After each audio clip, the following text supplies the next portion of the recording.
Hoje a gente vai falar sobre Deuteronômio 15, né? A gente vai falar sobre o ano aceitável do Senhor, né? A gente vai entender sobre um pouquinho sobre esse ano, né? A gente já havia estudado sobre isso, né? A gente havia falado um pouquinho sobre o ano aceitável do Senhor. A gente havia falado um pouquinho sobre o ano sabático, né? Sobre o ano do jubileu. E agora a gente vai falar mais um pouquinho, né? E esse ano sabático, esse ano do jubileu, né? Indicavam, realmente apontavam para o ano aceitável do Senhor. E a gente vai falar sobre isso hoje, tá bom? Então agora a gente vai falar sobre Deuteronômio 15. Para a gente começar agora a estudar Deuteronômio 15, a gente vai ter que lembrar um pouquinho o que é o ano sabático, né? Então a gente vai lembrar um pouquinho o que é o ano sabático e o que é o ano do jubileu. São coisas diferentes, né? A gente lembra. O que era o ano sabático? O ano sabático, Deus havia ordenado, né? Eu vou pedir para todo mundo colocar no Meet o microfone no mudo, por favor, que dá interferência para mim. Eu perco o raciocínio aqui na aula, tá bom? Obrigada, viu, gente? Então, o que acontece? A gente lembra que o ano sabático era o quê? Era para ser contado de 7 em 7 anos, né? E esse sétimo ano era um ano especial, todo sétimo ano, né? Então, contava 6 anos, no sétimo é um ano especial. Contava-se 6 anos, o sétimo ano é um especial. 6 anos, sétimo ano é um ano especial. Então, todo sétimo ano era um ano especial, né? Especial por quê, né? Era um ano onde você deveria perdoar o irmão. Você deveria liberar o irmão da dívida que ele tinha. Então, se ele te deve algum valor, no sétimo ano ele ia ter que ser perdoado, independente se ele pagou ou não.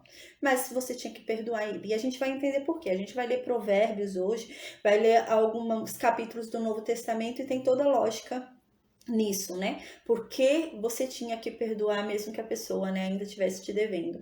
E Deus coloca um limite. Não, 6 anos vocês podem cobrar. Vocês podem cobrar essa pessoa 6 anos. No sétimo ano, o ano sabático ali, vocês não vão poder cobrar. Então era para todo mundo isso, né? Então a pessoa foi adquirir uma dívida no quarto ano, né? Faltavam 2 anos, o terceiro já era o ano sabático. Então você podia cobrar essa pessoa 2 anos, né? Você emprestou no quarto ano, podia cobrar o quinto e o sexto ano, o sétimo ano você não podia cobrar essa pessoa. Você tinha que perdoar a dívida. Essa era uma das condições do ano sabático, né? Outra condição do ano sabático era que a gente estudou já sobre isso também. Eu vou remeter vocês às aulas que a gente já estudou sobre isso também, tá bom? Para ficar mais fácil. Mas a gente já viu também, por exemplo, a pessoa estava necessitada, estava passando por necessidades, né? E ela se oferecia como um trabalhador para o outro, né? Então ela pegava um empréstimo, né? Era assim que funcionava. A pessoa estava muito necessitada, a família dela estava precisando, ela estava a ponto ali, né, de perder as coisas dela. Então ela fazia o quê? Ela pedia um empréstimo para o vizinho, né, para o seu amigo ali, alguém, e essa pessoa emprestava o dinheiro. E como que ele pagava esse dinheiro que ele pegou emprestado?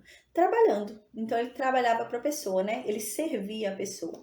Mas ele não recebia, né? E não era contado o abatimento como um valor normal de uma diária de um trabalhador. Era contado a metade, a gente já viu isso também. Então eles faziam uma servidão. Eles serviam, né? Eles vendiam o seu trabalho para a pessoa para que eles conseguissem aquele valor e ficassem aquele tempo ali trabalhando para a pessoa. Mas a gente viu que no ano sabático Deus falava, olha, o seu irmão vai poder trabalhar para você 6 anos. 6 anos ele trabalha para você, mas no sétimo ano ele é livre. Você não vai poder deixar ele continuar trabalhando para você, ainda que a dívida ainda não tenha sido paga. Então ele vai ter que ser livre, né? Ele não vai poder continuar ali. Então a gente lembra que o ano sabático era um ano de libertação. Era a libertação geral. Então, era a libertação de todas as dívidas, né? Era a libertação ali, né? De tudo, né? Então era um ano assim, era um ano que, por exemplo, a terra descansava. Por quê? Porque toda a colheita da terra era dada aos pobres, você não podia vender. Né? Você não podia naquele ano sabático pegar o produto da terra e vender. Você tinha que deixar disponível para os pobres virem e buscar. Então era um ano de libertação. Era um ano de liberdade geral. E é o ano aceitável do Senhor, porque é isso que Deus quer. Deus quer liberdade, né? Deus quer pessoas livres. Deus não quer pessoas servas, escravas de homens, né? Deus quer pessoas livres. E era nesse sentido. Esse é o ano sabático, né? A gente lembra, 6 anos, o 7º ano acontecia isso. 6 anos, o 7º ano acontecia isso. E o que é o ano do jubileu? O ano do jubileu é diferente do ano sabático, né? O ano sabático eram 6, 7º ano isso. 6, 7º ano isso. O ano do jubileu era diferente. O ano do jubileu você contava 7 vezes 7, né? Deus, a gente já estudou isso, Deus fala isso. Então dá o quê? 49. Então são 49 anos. O próximo ano é o ano do jubileu. Então o ano do jubileu era o ano 50. Então era de praxe, contava-se 49 anos, o próximo ano, o ano do jubileu. 49 anos, o próximo ano, ano do jubileu. Ou seja, o ano do jubileu era um ano depois de um ano sabático. A gente falou sobre isso, né? Então, era um ano sabático. No ano seguinte, o ano 50, era o ano do jubileu. E qual a diferença do ano do jubileu para o ano sabático, né? Tudo que tinha no ano sabático tinha no ano de jubileu. Com exceção uma coisa, tem uma coisa que tem no ano do jubileu que não tem no ano sabático, que é a restituição da propriedade. Então, todo aquele que teve que vender a sua terra porque estava passando necessidades, no ano do jubileu, a terra retornava ao seu verdadeiro proprietário, né? Então, não importa, você vendeu a terra, estava passando por necessidade, chegou o ano do jubileu, a terra obrigatoriamente vai passar para sua posse. Era assim, essa era a única diferença do ano do jubileu para o ano sabático, né? Mas a gente lembra que o ano do jubileu vinha depois de um ano sabático, né? A gente até estudou quando a gente falou sobre o ano de jubileu, Deus ainda falou para esse povo, né? Não pensem, né, dessa forma, né? Ah, Senhor, a gente já vai ter o problema de ter o ano sabático, né? A gente vai ter o 6º ano para semear, para colher, para conseguir produzir. Já tem o ano sabático.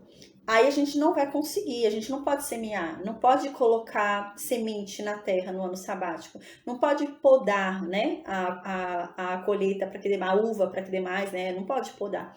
Então, e como que vai ser? Como que a gente vai fazer o ano do jubileu se o ano do jubileu é o 8º ano, no 7º ano já não teve, a gente já não plantou, né? Como que vai funcionar? A gente lembra que Deus falou sobre isso e Deus falou, creiam em mim, porque no 6º ano eu farei com que a colheita seja tão grande e tão intensa que ela durará por 3 anos, né? E era isso que Deus falava. Então, creiam em mim e me obedeçam. Façam o ano sabático, façam o ano do jubileu, né? Então, agora, sabendo-se disso, entendendo isso, a gente vai começar o estudo do dia aqui, tá bom?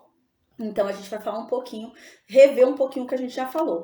O ano do jubileu, a gente estudou já ele em Levítico 25, tá? Quem quiser rever a aula, é Levítico 25, o ano aceitável do Senhor, né? A gente lembra que o ano sabático, o ano do jubileu indicavam ao ano aceitável do Senhor. Era uma indicação clara desse ano, né? Que é aceitável a Deus, porque essa é a vontade de Deus, que todos nós sejamos livres, né? Então é um ano aceitável a Deus, né? O ano sabático, o ano do jubileu, que é um ano de liberdade, né? De libertação. A paz, Elaine, amém, boa noite.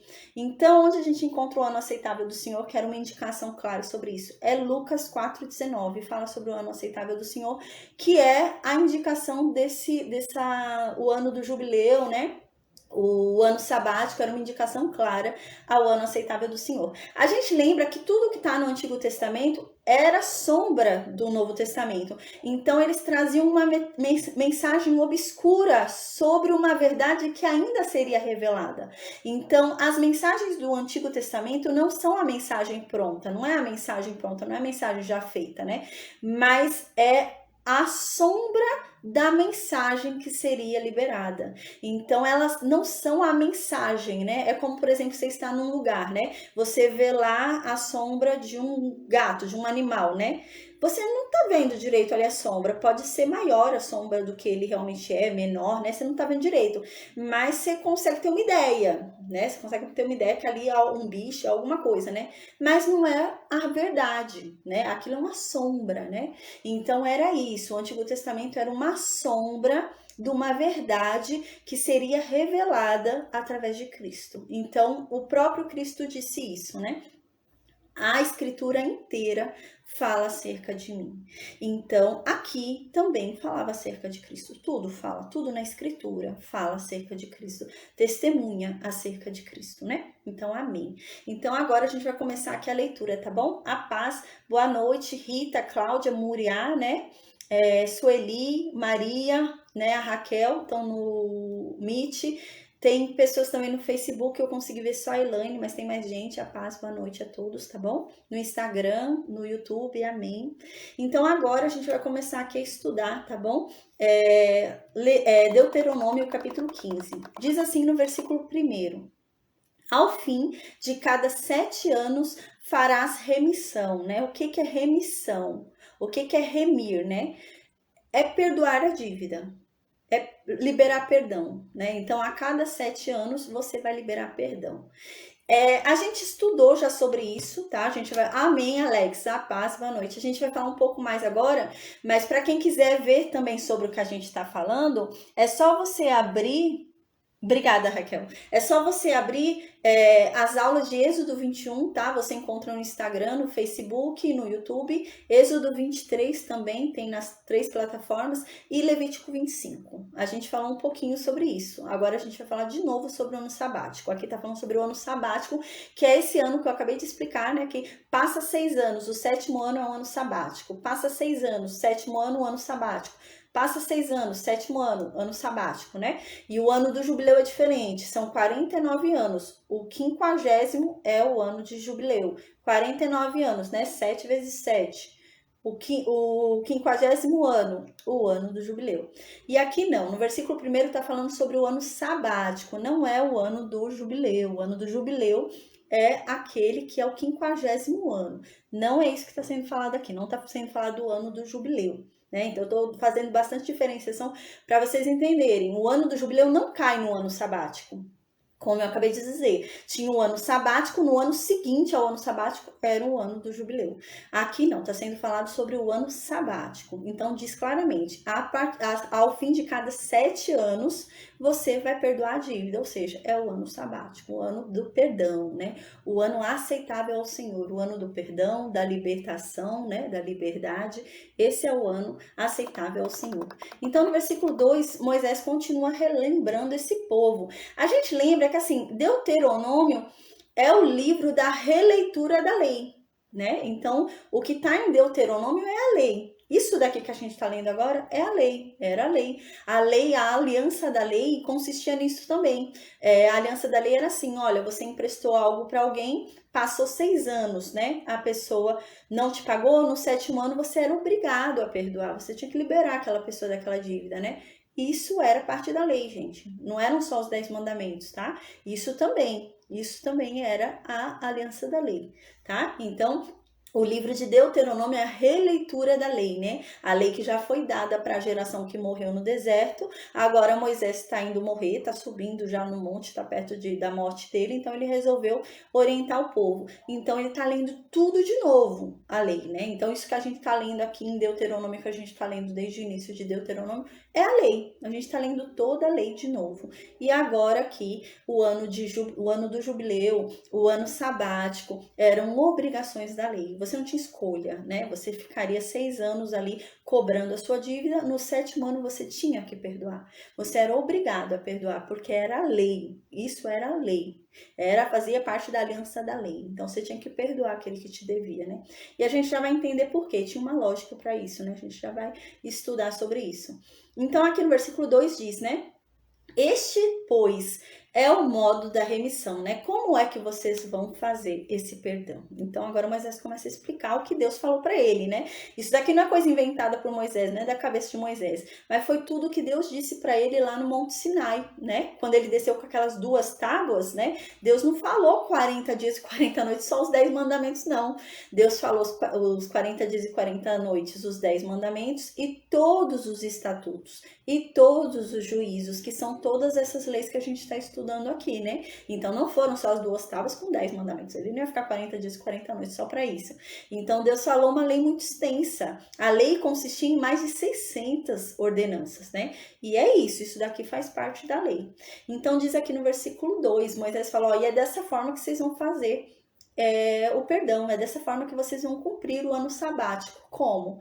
Todo credor que emprestou ao seu próximo alguma coisa, ele remitirá o que havia emprestado. Então, o que está dizendo aqui?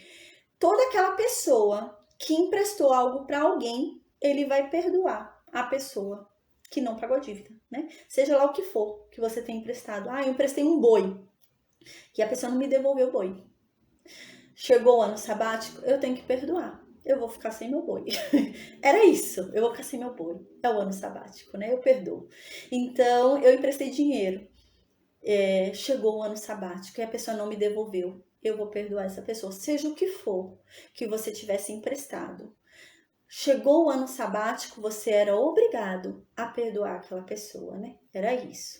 Então aqui continua: não o exigirá do seu próximo ou do seu irmão, pois a remissão do Senhor é proclamada. Então aqui está dizendo algo muito importante mesmo, que aponta claramente para Cristo. Aqui está dizendo o que, Moisés? Está falando assim: olha, você vai perdoar essa pessoa e você não pode exigir o cumprimento do que ela te devia, porque Deus a perdoou. A remissão já foi dada por Deus.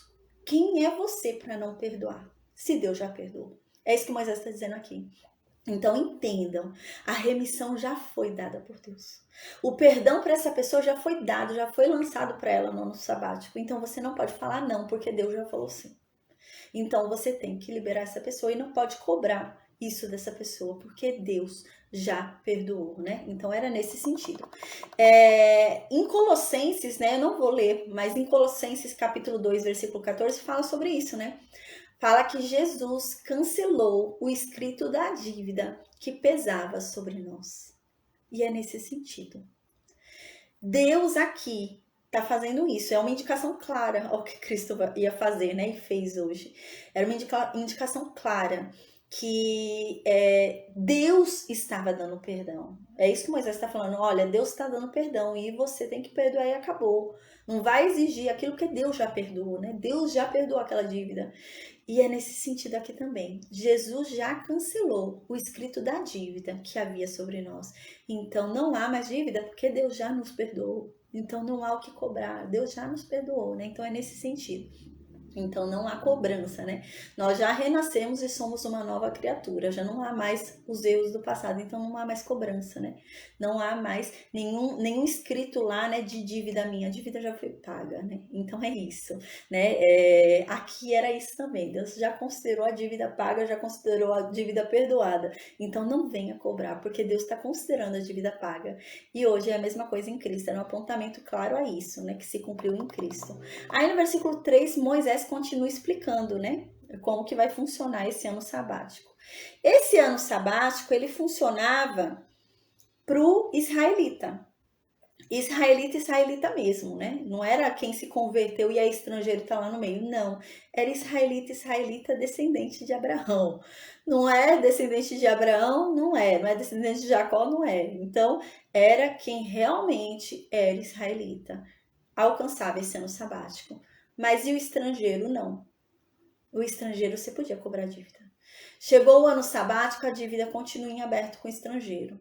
Porque Deus não perdoou a dívida dele. Deus só perdoou a dívida do povo dele. Deus só perdoou a dívida de quem é dele. Aqueles estrangeiros, Deus não fez pacto com ele. Deus fez pacto com a descendência de Abraão. Deus fez pacto com a descendência de Jacó. Deus escolheu o povo de Israel e não os estrangeiros. Então, a dívida é perdoada para o povo que Deus escolheu e não os outros. Isso me lembra agora falando aqui, me lembra claramente, né, o que a Bíblia fala sobre a igreja, né? Cristo, o sangue de Cristo, né, foi derramado e ele comprou, mas não é todo mundo. Ele comprou somente aqueles que o aceitarem e renascerem nele. Só se torna filho de Deus quem renasce em Cristo. Se você não renasce em Cristo, você não é filho de Deus. Você é uma criatura, mas não é filho de Deus. Às vezes, né, antes de eu conhecer verdadeiramente, assim, a palavra de Deus, né, eu vim, né, de uma família que seguia uma outra religião que não é evangélica, e nessa religião era costume de falar que todo mundo é filho de Deus, né? Todo mundo, eu sou filho, minha irmã, todo mundo é irmão, todo mundo é filho. Não, a palavra de Deus não diz isso, é muito clara.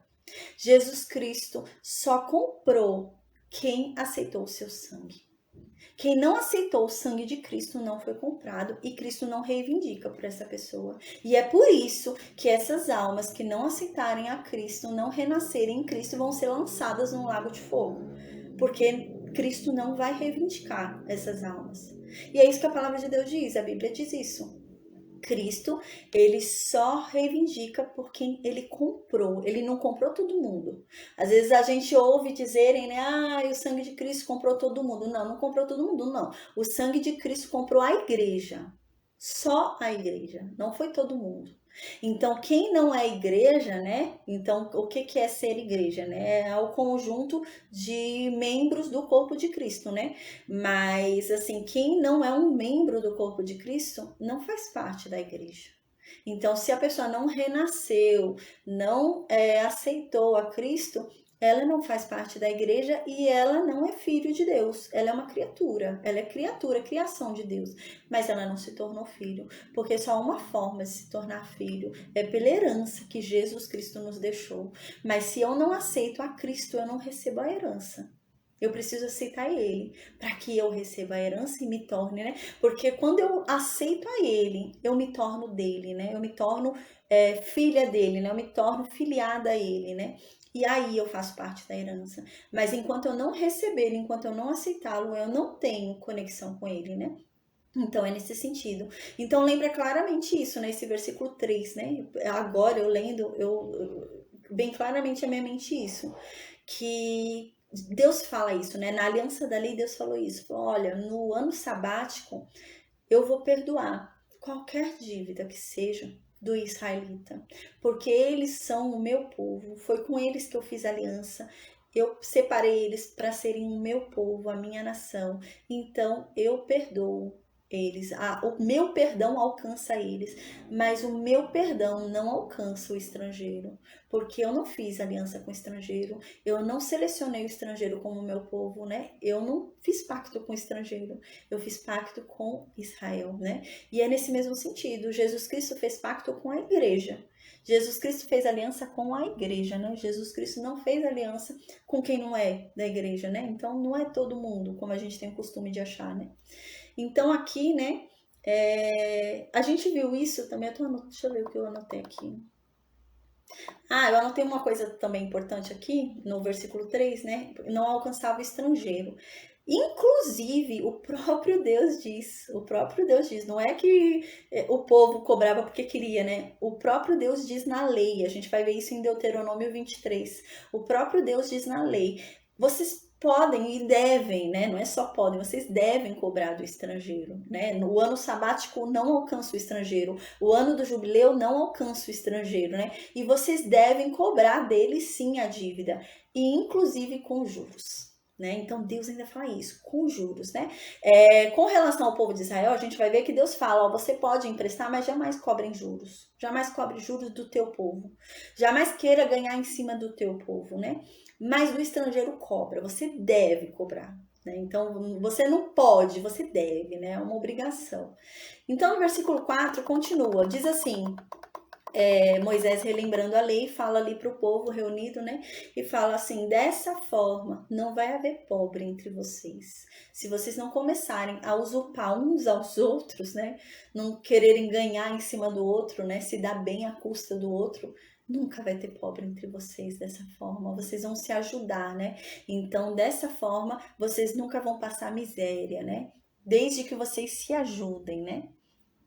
Então, aqui no versículo 4 continua, né? Para que entre ti não haja pobre, né? Dessa forma não vai ter pobre entre vocês, pois o Senhor teu Deus te abençoará abundantemente na terra que te dá por herança, para a possuíres, né? Então, dessa forma, se você obedecer toda a lei de Deus que Deus entregou para mim ali no Monte Sinai, e eu tô repetindo para vocês aqui, se vocês fizerem isso, tudo que Deus está falando, né? aí Deus vai abençoar vocês lá na terra onde Deus vai deixar vocês, né? Então no versículo 5 ele continua, né? Moisés falando, vocês só devem ouvir. Apenas ouçam o que Deus está falando, apenas ouçam a voz de Deus, apenas cumpram tudo o que ele disse, tudo o que ele ordenou, façam isso. A gente vai ver no livro de Jeremias mais para frente, no capítulo 34, versículo 14. E Deus vai usar Jeremias para falar que esse povo não cumpriu isso. Esse povo não vai liberar os israelitas no ano sabático, vão abusar dos irmãos. E Deus vai castigar, né? Em Jeremias, o livro de Jeremias fala isso. E Deus fala claramente, eu falei para vocês, que não era para ninguém trabalhar mais de 6 anos. Era 6 anos e no 7º você liberava seu irmão. E vocês não fizeram isso. E Deus vai castigar esse povo. A gente vai ver mais para frente em Jeremias, né? Esse povo vai descumprir bastante a lei. A gente vai ver mais para frente, né? Então, no versículo 6, Moisés continua falando. Dessa forma, né, o Senhor teu Deus abençoará vocês como ele tem falado que vai abençoar, né? Então, vocês vão ser tão abençoados, mas tão abençoados que vocês é que vão emprestar dinheiro. Vocês vão emprestar dinheiro para todas as nações, de tão abençoados que vocês são, que vocês vão ser, né? Se vocês obedecerem à voz de Deus. Mas vocês jamais vão precisar tomar empréstimo de ninguém, desde que vocês obedeçam à voz de Deus, né? E vocês dessa forma vão dominar as nações, né? Vocês vão ser muito poderosos e ninguém vai dominar vocês.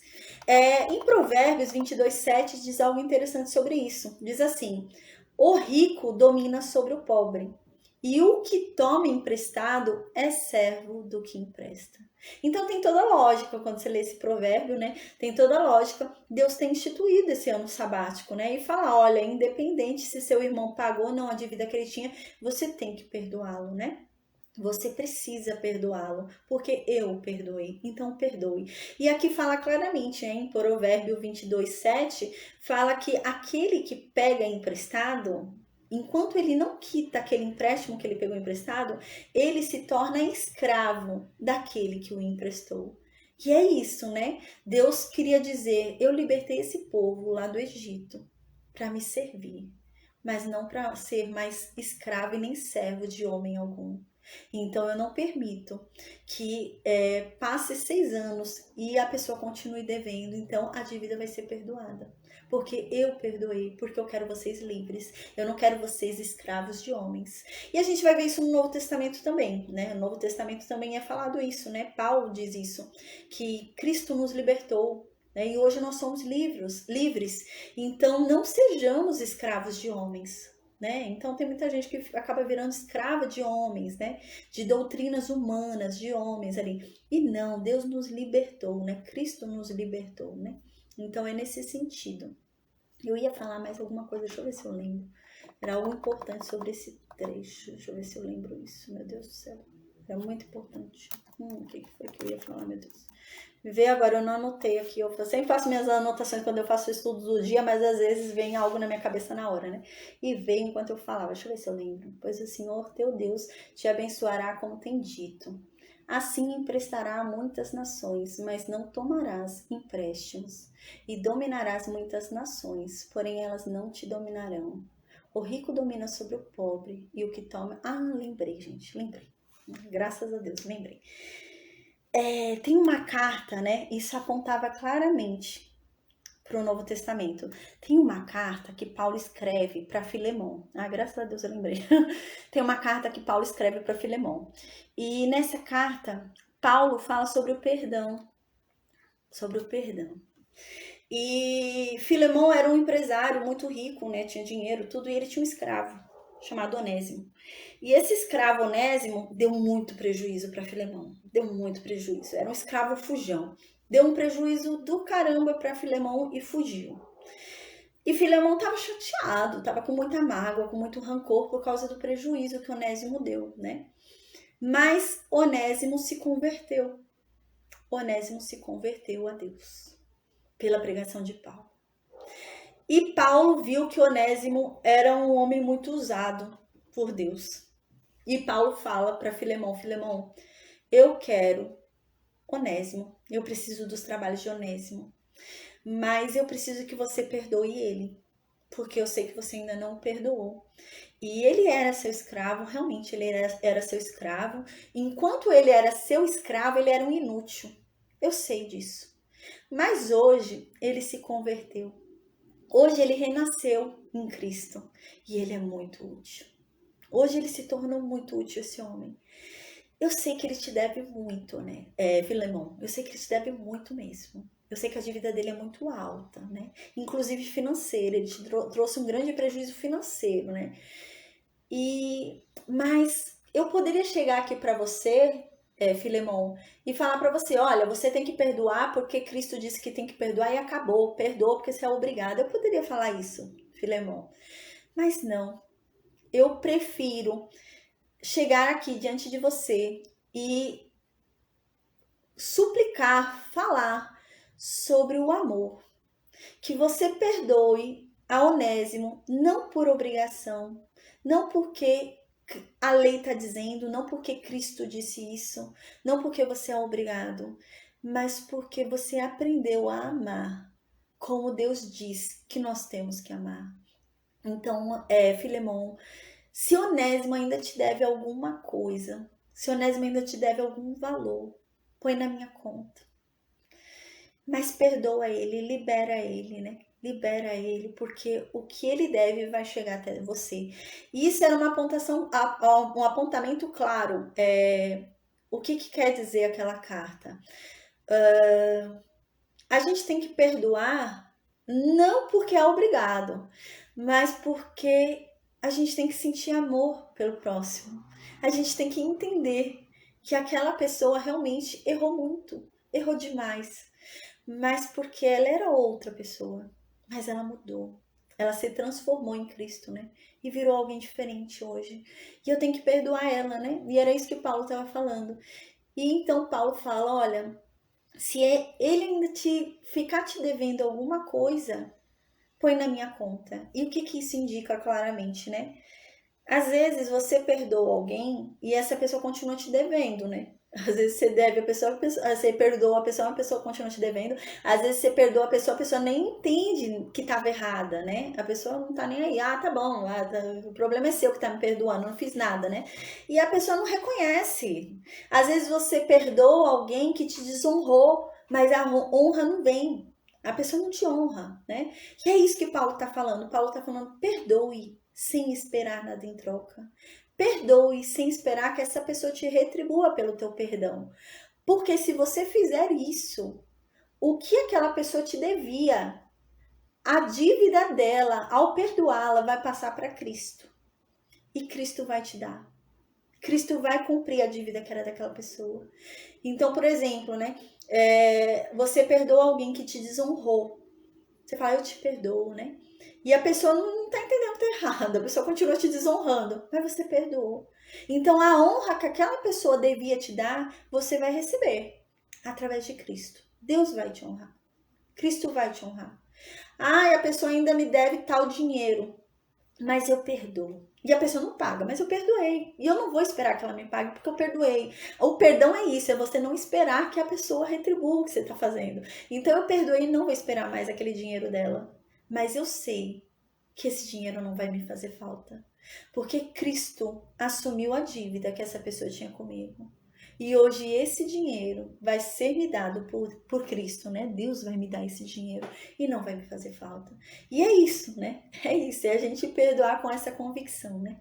Mas aqui, a gente viu no versículo anterior, né? Aponta claramente que esse perdão não alcançava os estrangeiros, né? Então, o perdão de Deus era dado somente ao seu povo e aos estrangeiros não. Somente ao povo dele, ao povo que ele tinha aliança. E é isso que a gente estava falando agora há pouco, né? O sangue de Cristo comprou somente a igreja. Nada mais que a igreja, nada menos. Foi a igreja. Então, se alguém não faz parte da igreja, essa pessoa não foi comprada pelo sangue de Cristo. E Cristo não vai intermediar por ela. Cristo não vai reivindicar por ela. Porque ele só vai reivindicar por aqueles que ele comprou. É isso que a palavra de Deus diz. E é isso que está falando aqui, né? Então, aqui eu vou ler de novo o versículo 6 e o provérbios que eu falei e vou para o versículo 7. Diz assim, versículo 6. Pois o Senhor teu Deus te abençoará, né? Então, você vai perdoar essa pessoa no ano sabático. E Deus vai te abençoar porque você perdoou. Assim, você vai enriquecer. Pode parecer contraditório, né? Foi o que eu acabei de falar da carta de Paulo para Filemon. Pode parecer contraditório. Como que eu vou enriquecer se a pessoa tá me devendo dinheiro, ela não me pagou, eu tô perdoando ela e ela nunca vai me pagar? Não, creia em Deus. Deus vai te fazer próspero. Porque aquela pessoa não vai te dar aquele dinheiro, mas Deus vai te dar. Cristo vai te dar. A dívida foi para ele. Confia, né? É nesse sentido. E aqui então continua. E então, né, vocês vão emprestar. Vocês não vão pedir emprestado, mas Deus vai abençoar tanto vocês que vocês é que vão emprestar dinheiro. E aqui diz, né? E vocês vão dominar as nações, vão ser tão fortes que vão dominar e jamais vão ser dominados, porque vocês foram libertos da escravidão para serem livres. Eu não libertei vocês para vocês serem dominados por homem nenhum. Não, vocês foram livres. E em Provérbio, repetindo, diz, né? Provérbio 22, 7. O rico domina sobre o pobre e o que toma emprestado é servo do que empresta, né? Então tem toda a lógica. Quando a gente pega emprestado, enquanto a gente não paga a nossa dívida, a gente se torna escravo daquilo que a gente ainda, daquela pessoa para quem a gente deve, né? A gente tem uma dívida com aquela pessoa, enquanto a gente não paga, a gente continua sendo escravo dela, até que ela nos perdoe. O perdão libera. Então, se eu for perdoada por aquela pessoa, eu vou ser liberada e eu não vou ser mais escrava dela, eu não vou ser mais serva dela, eu vou ser livre, né? Então, no versículo 7 continua: quando entre ti houver algum pobre dos teus irmãos, em alguma das tuas cidades, na tua terra que o Senhor teu Deus te dá, não endureça o seu coração, nem feche a tua mão ao teu irmão pobre. Pelo contrário, abra de todo a tua mão e empreste o que falta para ele, quanto for necessário para a necessidade dele, né? Eu anotei aqui uma passagem do Novo Testamento que fala sobre isso, tá? Eu vou ler aqui essa passagem do Novo Testamento e vou comentar. Diz assim, 1 João 3, 17 ao 18. Deixa eu descer aqui só para ver se tem mais embaixo, para eu já continuar. Ah, não. Aí eu já comento aqui. Deixa eu só voltar, gente. Diz assim, 1 João 3, 17 e 18. 1 João 3, 17 e 18. Ora, aquele que possuir recursos deste mundo e tá vendo seu irmão passar necessidade, mas ele tem recurso desse mundo, né? Ele tem dinheiro, ele tem condições de ajudar, e ele tá vendo o irmão lá precisando, e ele tem condições de ajudar. E ele fechar o coração dele, não falar, não vou ajudar não, mas tem condições. E ele tá vendo, mas ele não quer. O coração dele se endureceu, ele não quer ajudar. E aqui diz, como pode permanecer nele o amor de Deus? Como é possível o amor de Deus permanecer em uma pessoa assim? É isso que está dizendo, né?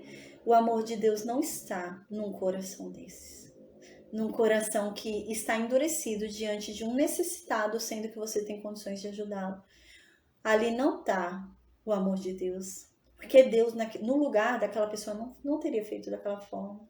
Então, ali não tem o amor de Deus. Então, continua. Filhinhos, não amemos de palavra, nem de língua, mas sim de fato e de verdade, né? Falar que você ama é fácil, né?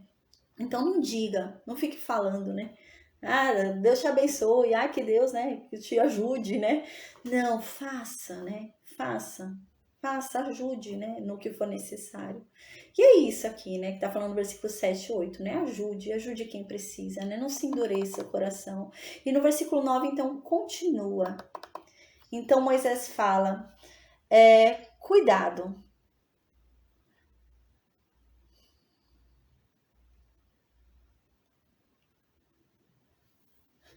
Aí, no versículo 9, Moisés fala, cuidado para que não haja um pensamento maldoso no seu coração. Porque o que acontece? A gente lembra que existe o ano sabático. E o que acontece no ano sabático? Você tem que perdoar. Então, por exemplo, é o sexto ano. O ano que vem é ano sabático. Aí no sexto ano, chega uma pessoa necessitada. Chega uma pessoa precisando ali de ajuda. E eu posso ajudar. Mas eu penso, não vou ajudar não. Essa pessoa não vai conseguir me pagar. O ano que vem eu já vou ter que perdoar a dívida. Então não vou ajudar não.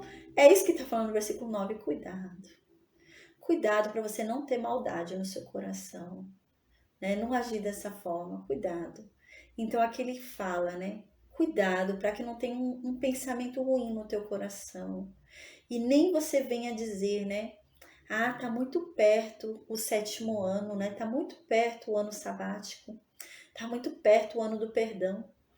Eu não vou emprestar o dinheiro não, porque essa pessoa não vai conseguir me pagar tudo não. Eu vou ter que perdoar a dívida e eu já tô vendo que ele não vai pagar, então não vou emprestar não. E aqui então Moisés continua, olha, dessa forma, os seus olhos vão ser malignos para com teu irmão pobre. E você vai acabar não o ajudando, né?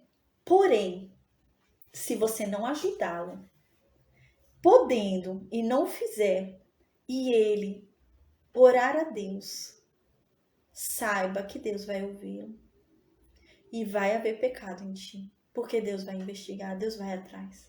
Então cuidado, porque essa pessoa pode orar, e se ela orar para Deus, clamando ajuda para Deus, pedindo ajuda para Deus, e então Deus vai saber que você podia ter ajudado essa pessoa e não ajudou. E isso vai ser pecado. Cuidado. Tem uma passagem no Novo Testamento também que eu anotei sobre isso.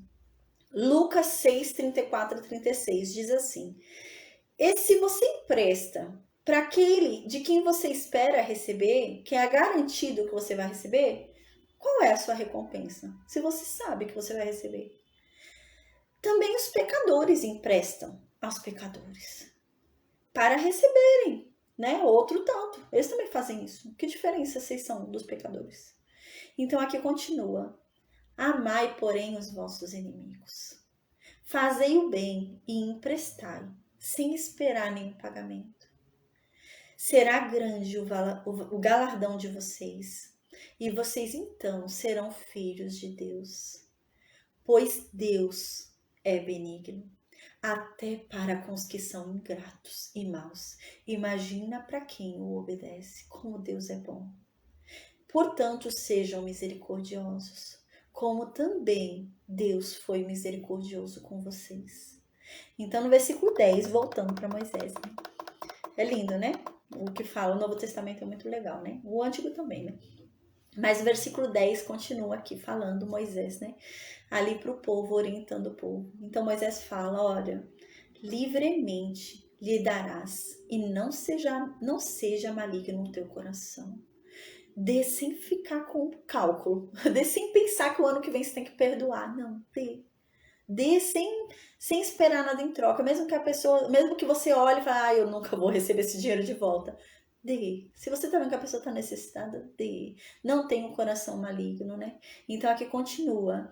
Quando você der, não dê com o coração maligno, pois dessa forma Deus vai te abençoar. Em tudo que você tocar, em todos os seus planos, em tudo vai dar certo. Tudo que você planejar vai acontecer. Mas faça isso, né? Aqui não significa que você tem que vender tudo e virar pobre, né? Senão a pessoa fala, meu Deus, eu vou sair, vou vender tudo que eu tenho e o que vai acontecer? Eu vou ficar pobre também, né? Eu vou acabar indo também pra rua e ficar pobre, pedir ajuda também. Não é isso que está sendo falado aqui, né? Venda tudo, né? E vire pobre. Não. Mas se alguém, você tá vendo que ele está necessitando, que ele está precisando e você não ajudar, né? Aí é grave. Mas aqui não tá dizendo para você vender tudo, né? Igual antigamente se tinha esse entendimento, né? No início ali, né? Com a fixação da igreja, né? A igreja romana começou a se instituir em vários lugares, né? Ali de Roma, né? Até hoje lá ainda é o centro, né? De uma das igrejas que saiu ali, né? Pós-período ali, né? De perseguição. Então, se tinha esse costume, né? Então, é isso. Não é isso que Deus está pedindo. Deus não está falando para você vender tudo que você tem, entregar aos pobres e virar uma pobre também. Não é isso.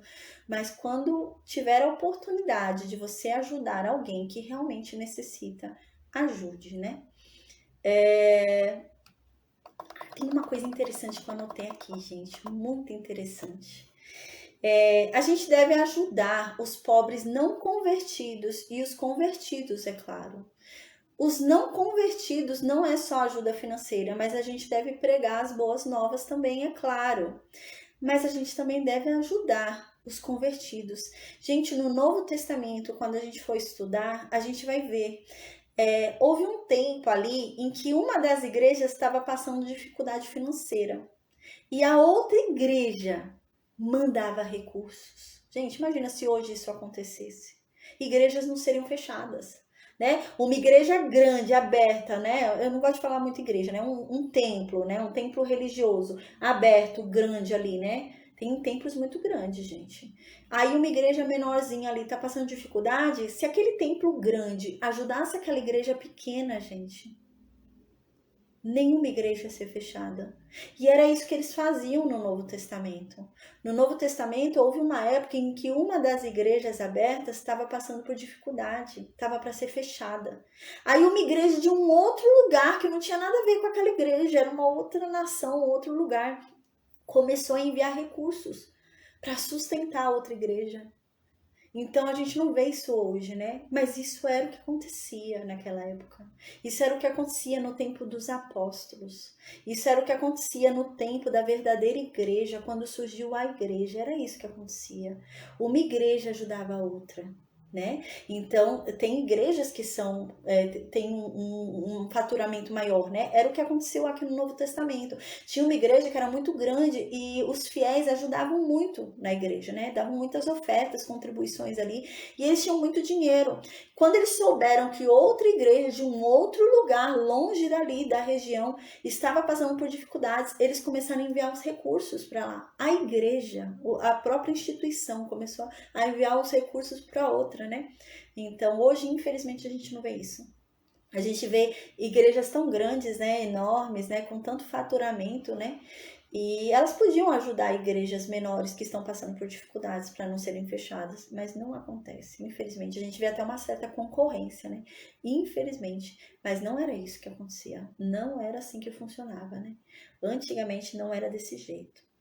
Então, no versículo 11 continua, pois, né, Moisés falando, pois nunca deixará de haver pobres na terra. Por isso eu te ordeno, né?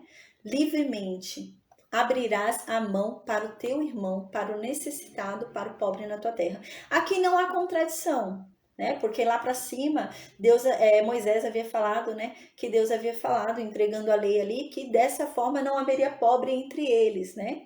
E agora está falando que nunca vai deixar de ter pobre, né? Então não é isso, não é que a Bíblia está se contradizendo, não é nesse sentido. Mas é no sentido de dizer que sempre vai haver alguém que vai precisar. É nesse sentido. Nunca vai ter pobre no sentido de miséria, né? Todas as suas necessidades serão supridas. Você pode não ter luxo, mas não vai ter miséria, né? Nesse sentido. Mas aqui no versículo 11 ele está querendo dizer o quê? Sempre vai ter alguém que vai precisar, né? Sempre haverá alguém, então por isso ajude. Sempre vai ter alguém que vai necessitar de ajuda, né? Eu vou ler agora mais uma passagem do Novo Testamento, tá? É o Evangelho de Cristo segundo escreveu Mateus agora. Diz assim no capítulo 25, versículo 31 ao 46. É legal também essa passagem. Diz assim, quando vier o Filho do Homem na sua majestade e todos os anjos com ele, então se assentará no trono da sua glória. E todas as nações serão reunidas na presença dele. E então ele vai separar um dos outros, como o pastor separa o cabrito da ovelha.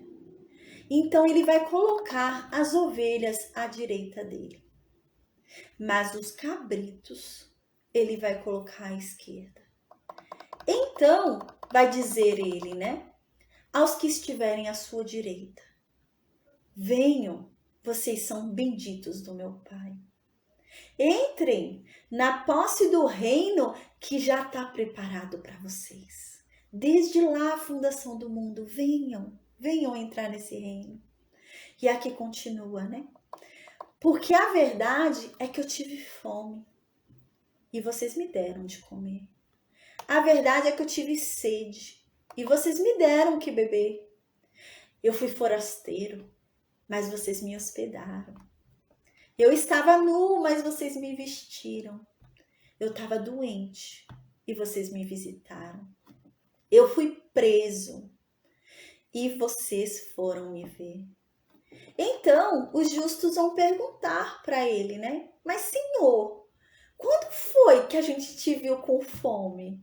Quando foi que eu te dei de comer? Quando foi que eu te vi com sede e te dei de beber? Senhor, quando foi que eu te vi já doente? Ou quando foi que eu te vi preso e eu fui te visitar? Não estou entendendo, né? Então, Jesus vai responder, né? Em verdade, eu afirmo que sempre que vocês fizeram uma dessas coisas para um dos meus pequeninos, vocês fizeram a mim. Então o rei vai dizer, né? Então Jesus vai dizer também aos que estiverem à sua esquerda, os cabritos, né? Ele vai falar: se afastem de mim, porque eu tive fome e vocês não me deram o que comer. Eu tive sede e vocês não me deram o que beber. Eu fui forasteiro, eu fui peregrino e vocês não me hospedaram, vocês não me deram hospedaria. Eu estava nu, mas vocês não me vestiram. Eu estava doente, eu estava preso e vocês não me visitaram. Então eles vão perguntar: mas Deus, mas Jesus, como foi? Eu nunca tive com fome, eu nunca tive com sede, eu nunca tive doente, senão teria ido. Não, eu nunca fiz isso.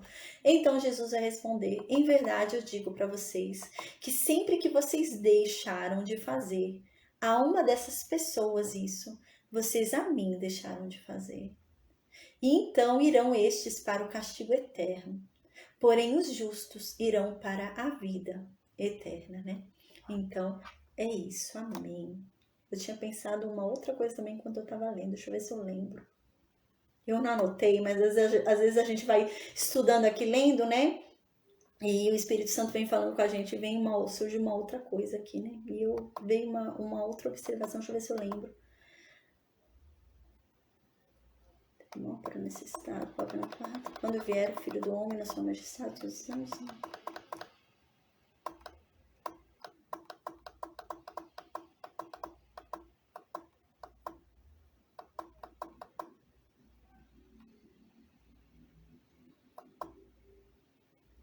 Nossa, que coisa, eu tô querendo lembrar o que era. Me veio alguma coisa na mente?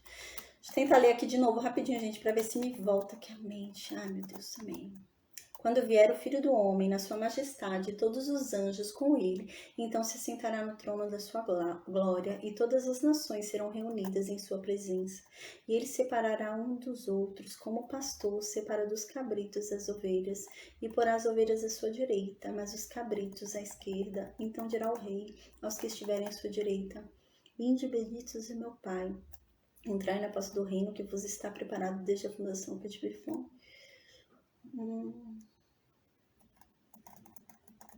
Nossa, que pena, gente, eu não lembro. Eu vou continuar lendo. Com a graça de Deus, eu vou lembrar. Eu tinha uma observação para falar. Não lembro. Era interessante. Na leitura me veio à mente. Eu não lembro. Tô tentando cavucar aqui na minha mente, mas... deixa eu tentar ver.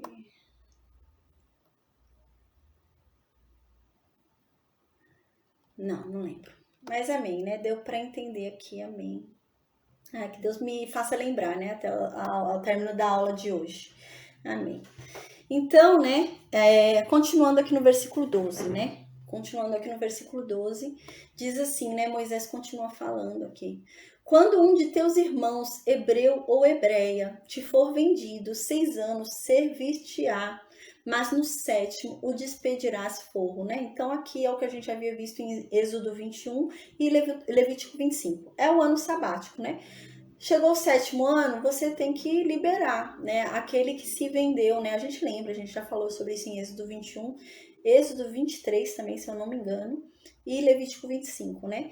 Que a pessoa, foi o que eu falei no início da aula de hoje, a pessoa às vezes estava precisando de dinheiro, estava passando por muita necessidade, então ela pegava um empréstimo com seu parente, só que ela não conseguia pagar o empréstimo. Então, como que ela pagava o que ela pegou emprestado?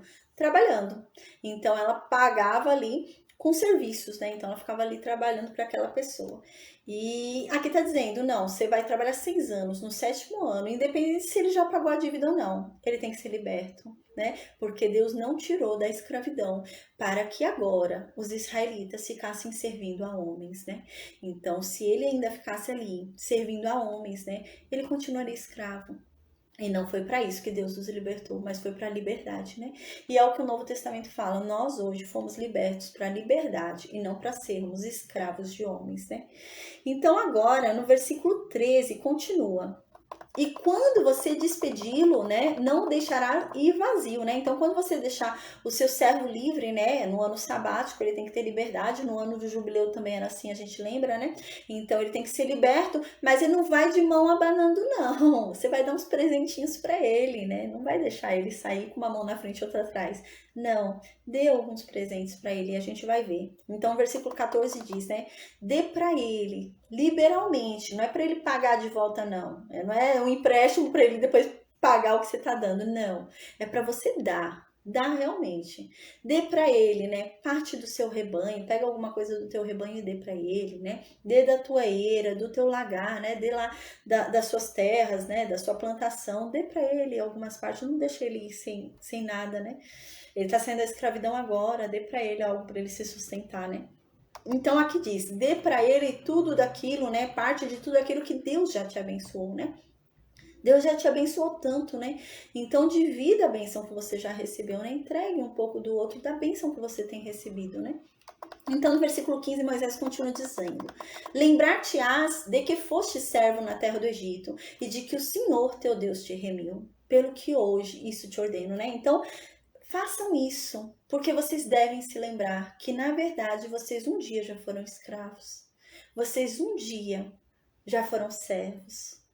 Mas Deus perdoou vocês. Deus remiu vocês sem vocês pagarem nada. Vocês não pagaram nada para Deus, vocês não entregaram nada para Deus, mas Deus remiu vocês. Então se lembrem disso. Então perdoem o seu próximo, né? Então perdoem a dívida do outro também, porque Deus perdoa a tua dívida. Então perdoa a dele também. Então no versículo 16 continua: se porém ele te disser, né, não sairei de ti, porquanto te ama, a ti e a tua casa, por estar bem contigo. A gente viu isso em Êxodo 21. O que acontece? A gente lembra, a cada ano sabático, o servo devia ser o servo hebreu, né? O servo israelita só. Ele devia ser liberto, né? No ano sabático. Porém, suponhamos lá, chegou o ano sabático. E o senhor lá, né, que tá com o servo hebreu, fala: olha, é o ano sabático, eu vou te liberar, vou ficar livre. E a pessoa vai, o hebreu vai falar: não quero ficar livre não, eu gosto muito de você, eu quero continuar trabalhando aqui, eu quero ficar contigo, não quero sair daqui não. Então, o que Deus disse? Olha, se essa pessoa recusar o meu perdão, recusar o ano sabático, o ano de jubileu que eu instituí para ele, se ele recusar o meu ano aceitável, aí sim, ele vai ser para sempre escravo. E diz isso então aqui, né? A gente viu isso em Êxodo 21 e vai ver agora. Então havia essa possibilidade. O hebreu vai e não quer sair, né? O hebreu fala: não, eu tô tão bem aqui, eu quero continuar sendo escravo. Aí ele vai ser pro resto da vida. Nunca mais ele vai poder ser liberto. É isso que está dizendo aqui. Pode passar aquele ano sabático, no próximo ele não vai poder mais ser liberado, já não vai mais alcançar ele, porque ele escolheu ser escravo. Deus deu para ele a opção dele ser liberto, mas ele escolheu ser escravo. Então ele vai ser para sempre escravo. Não vai mais poder alcançá-lo, esse benefício de Deus. Ele perdeu o direito dele. Então diz isso no versículo 16 e 17, né? Que a gente havia estudado em Êxodo 21, fala assim: se porém esse servo, né? Disser para você, eu não vou sair daqui, porque eu te amo, eu quero ficar aqui, escravo, quero continuar te servindo, quero servir a você, sua família, sua casa, nossa, eu gosto tanto de vocês, né? Então, no versículo 17 diz, então você vai tomar uma sovela, né? Você vai tomar um instrumento cortante ali da época e vai furar a orelha dele, né? Vai furar na porta, né? E era público isso, né? A gente lembra, a gente estudou isso em Êxodo 21. Ele levava na praça, publicamente, para falar que aquela pessoa rejeitou a liberdade dela e quer ser escrava pro resto da vida. Então, ela ia lá publicamente. Então fala isso aqui. E ela ia lá, furava a orelha na porta ali da cidade. E ele para sempre seria servo. Nunca mais seria liberto. E também assim farás a tua serva, né? Então é tanto homem, tanto mulher, né? Que fosse nessa condição, era assim que era feito. No versículo 18, então, continua. Não pareça aos teus olhos duro o despedi-lo for, né? Então, o que tá querendo dizer aqui? Não pareça duro para você, triste para você, liberar ele de graça, né? Não pareça para você triste, sendo que, sei lá, ele ainda te deve. Não fica com tristeza no coração, mas fica alegre porque ele está sendo liberto, mesmo que ele ainda te deva, mas fica alegre, faça uma festa, entregue parte das coisas que eu te abençoei durante esse período, entregue a ele, fica alegre pela liberdade dele, né? Não fique triste não, é isso que Deus está dizendo aqui. Por meio de Moisés, a gente lembra, Moisés está falando aqui com todo mundo relendo a lei, né? Então Moisés fala, olha, não fica triste não, porque você tem que despedir o seu servo, né? Porque a verdade é que ele serviu você por 6 anos, né? Quando a gente vê falando sobre escravidão, né? Porque aqui era uma condição de escravidão, né? Era uma condição de servidão. A gente tem a ideia de hoje, né? Assim, a gente imagina escravidão, servidão, sem comer, sendo açoitado, um monte de coisa, né?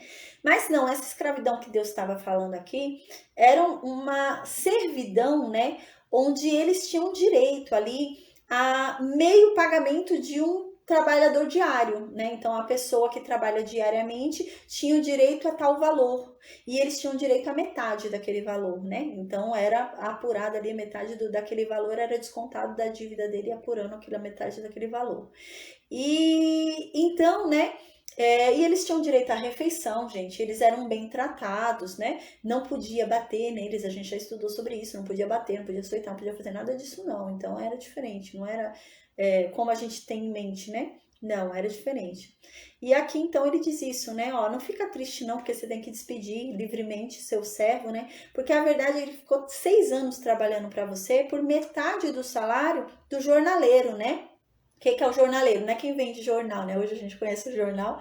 Jornaleiro era o trabalhador da jornada, né? Então, ele ganhava metade do dia de um trabalhador de uma jornada, né? Então, ele ganhava metade do salário de um trabalhador diarista, né? Seria isso. Aí, então, aqui diz, assim o Senhor teu Deus te abençoará em tudo que fizeres, né? Se você fizer dessa forma, Deus vai te abençoar. Agora, no versículo 19, ele vai falar sobre um outro assunto que a gente já também viu. Ele vai falar sobre os primogênitos, né? Então, a gente já estudou isso em Êxodo 13, Êxodo 34 e Levítico 27. Diz assim no versículo 19: todo primogênito que nascer do teu gado ou de tuas ovelhas, o macho vai consagrar a Deus. Então a gente lembra, né? A gente já falou sobre isso na aula de Êxodo 13, se eu não me engano, que foi a consagração inclusive do homem, né? Do humano. Eu falei sobre isso, que na verdade era só o homem que era consagrado, né? Humanamente, né? Os animais eram os machos, mas pessoas, né? Humanos, eram os homens só, mulheres não eram consagradas as primogênitas, né? Eram só os homens primogênitos que eram consagrados a Deus, mulher não. Então, eu até expliquei, né? Por exemplo, a pessoa teve 3 filhas mulheres e o 4º filho foi um homem, era o 4º filho que era consagrado. As 3 mulheres não eram, era somente o filho homem. Então, aqui no versículo 19, né? Fala sobre isso, né? Todo primogênito que nascer do teu gado ou das tuas ovelhas, o macho você vai consagrar a Deus, somente o macho. Então, a primeira cria foi uma fêmea, a segunda cria foi um macho. Então, a segunda cria que é consagrada a Deus. É o mesmo sentido do homem, né? Então, foram tantas mulheres, filhas, quando vier um filho homem, ele que vai ser consagrado. Então é a mesma coisa dos animais, né? Teve um monte de fêmea, um foi macho. Esse primeiro macho que chegou é o consagrado, é o que você vai queimar. Então, e vai esperando até ter o macho. Porque quando a gente estudou sobre isso, né, Deus fala para consagrar aquele que abre a madre, né? Então, aquele que está saindo e abrindo, né, a porteira ali, né? E não, assim, pode ser que ele não seja o primeiro, não está abrindo o caminho, né? Às vezes já surgiram outras antes, né? Mas eram mulheres, né? Eram fêmeas, então não podia. Tinha que ser macho. Então é o primeiro macho. E aqui continua, né?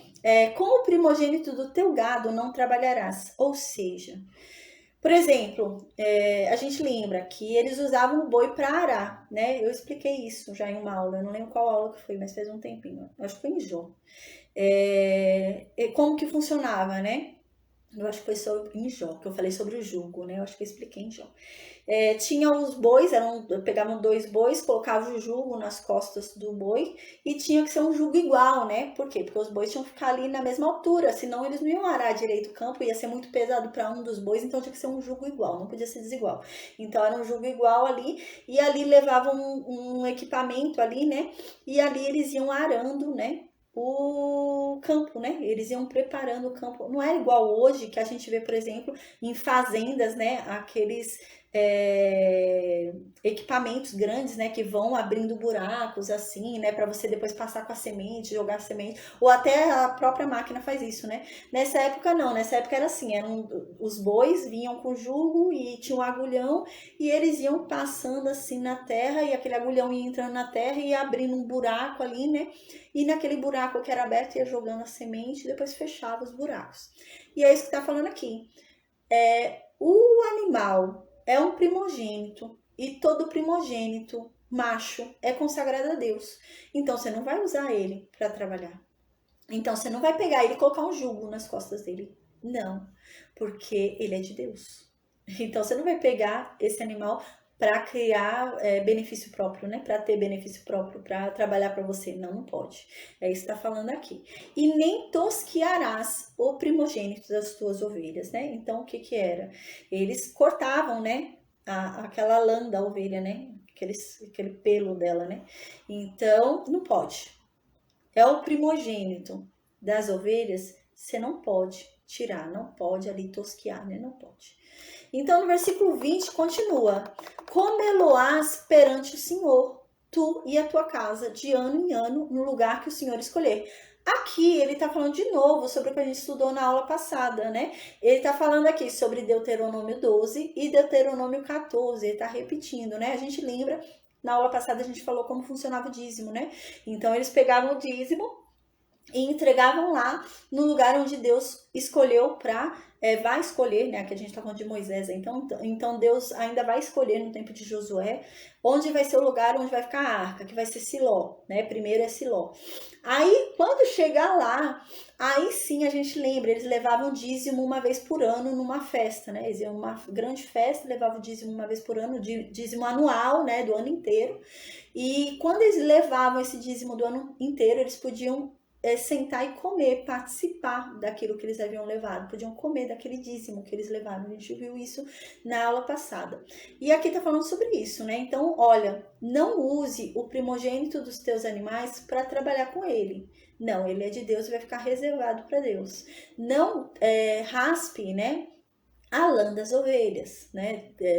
Do primogênito, né? Da ovelha. Não raspe. Deixa ela lá separada, né? Não vai deixar ele lá separado, não vai fazer isso, porque é de Deus, é consagrado a Deus, né? Então é nesse sentido que tá falando aqui. Então aí, mas fique tranquilo, o versículo 20 fala, né? Fique tranquilo, você vai levar esses animais que são consagrados a Deus, são os primogênitos de Deus, você vai levar lá no dia do dízimo, uma vez por ano, e você então vai entregar a Deus, na casa de Deus ali. E então, né, a gente lembra, eu falo casa de Deus, mas naquela época o tabernáculo era a casa de Deus, o templo era a casa de Deus. Hoje não, né? A gente sabe que Deus não habita em construção humana. Hoje nós somos a casa de Deus, né? A palavra de Deus diz isso. Deus só mora naquilo que ele mesmo edificou, né? E quem ergueu o novo templo foi Jesus Cristo, né? Jesus Cristo edificou o último templo, que somos nós. né? E nós fomos edificados por Cristo ao ponto de renascer nele e o Espírito Santo habitar dentro de nós. Então ele edificou, ele levantou o nosso templo, que nós, né? Jesus Cristo edificou esse templo aqui, né? Que renasceu nele, né? Nasceu uma nova pessoa ali nele e ele transformou esse templo, foi trabalhando nesse templo a ponto do Espírito Santo morar aqui dentro. Então hoje nós somos a casa de Deus, né? Então aqui eles precisavam ir, porque a presença de Deus ficava onde estava a arca. Então eles tinham que ir lá realmente, porque nessa época Deus habitava no tabernáculo. Então eles iam lá para Siló. Então a gente viu isso na aula passada, que eles iam comer do dízimo que eles levaram ali em Siló, né? Depois em Jerusalém, ali mais para frente. Então no versículo 21 continua. Mas, né? Acontece que foi o primogênito. Foi o primogênito macho, nasceu, mas aquele primogênito tinha um defeito, né? Tinha algum defeito ali. Aquele primogênito tinha algum defeito, né? Então ele era cego, né? Tinha problema ali na pata, né? Algum problema ali, algum defeito, né? Ô Raquel, vou pedir para você pôr no mudo, por favor, o seu microfone, obrigada. Então, no versículo 21 fala, mas, por exemplo, esse primogênito tem algum defeito, né? É coxo, é cego, né? Ou tem qualquer outro defeito. Então, não vai sacrificar Deus, né? Tem que ser um animal perfeito. A gente já lembra disso, já tinha falado sobre isso, porque aponta a Cristo, né? Cristo é o nosso primogênito, né? Cristo é o primogênito que veio e foi consagrado a Deus e nós entramos por meio dele, né? Então, já apontava claramente a Cristo, né? Já apontava claramente a Cristo, né? Então não podia ter nenhum defeito ali, nada. E no versículo 22, então, Deus fala, é um primogênito, né?